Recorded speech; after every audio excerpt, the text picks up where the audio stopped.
સરસ. આશ્રણ સિવા બધું ગમે એટલું કરીએ પણ જો જીવનમાં આશ્રણ ન હોય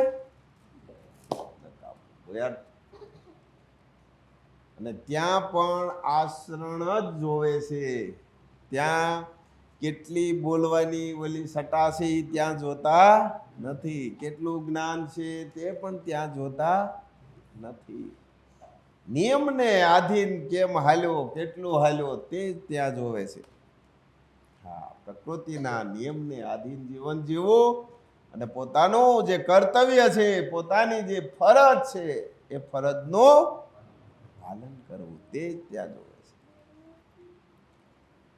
માટે સાવધાન.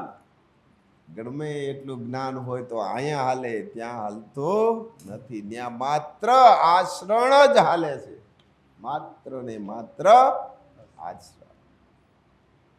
ભક્તિ એટલે આચરણ. કેટલું તમે આચરણથી जीवन જીવો છો તે. जय माँ विश्वम्भरी। यह बात हम सब ने सुनी है कि अगर पानी मर्यादा तोड़े तो विनाश होता है, लेकिन वाणी मर्यादा तोड़े तो सर्वनाश होता है। इसीलिए हमें हमेशा अपनी वाणी पर संयम रखना चाहिए। लेकिन इस बात का क्या हम अपने जीवन में अमल कर रहे हैं? नहीं। खास तौर पर तब जब हमें गुस्सा आता है, तब हम अपना आपा खो बैठते हैं। उस वक्त हम सब कुछ भूल जाते हैं कि हमारे सामने कौन है और जो शब्दों का इस्तेमाल हम कर रहे हैं वह उचित है या नहीं। क्योंकि गुस्से में हम सब कुछ भूल जाते हैं कि हमारे सामने कौन है और कठोर वाणी का इस्तेमाल करते हैं। लेकिन क्या इस विषय पर हमने कभी विचार किया है कि अगर उस प्रकार से कोई हमसे बात करता तो हम पर क्या बीतती?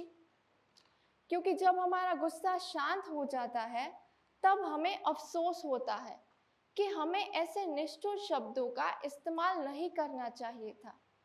लेकिन एक बार जो वक्त बीत जाए वो वापस कहाँ आता है। अंत में सिर्फ पछतावा रह जाता है। फिर हमारे पास वक्त नहीं होता उस गलती को सुधारने का। इसीलिए तो श्री महापात्र कई बार समझाते हैं कि हमें कभी भी ऐसी वाणी का प्रयोग नहीं करना चाहिए जिससे दूसरों को दुख पहुंचे।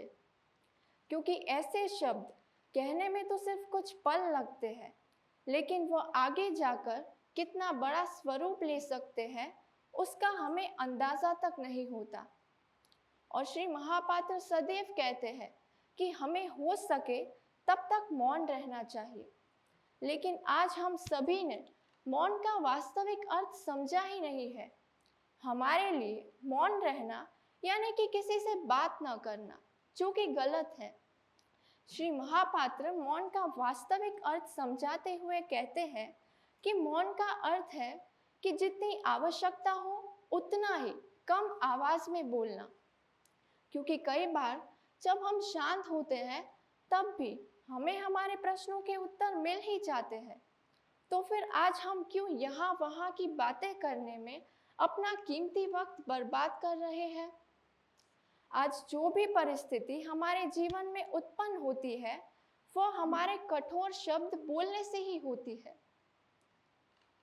और जब भी कोई बात कर रहा होता है तो तुरंत उत्तर देने के बजाय पहले उसे सुन लेना चाहिए।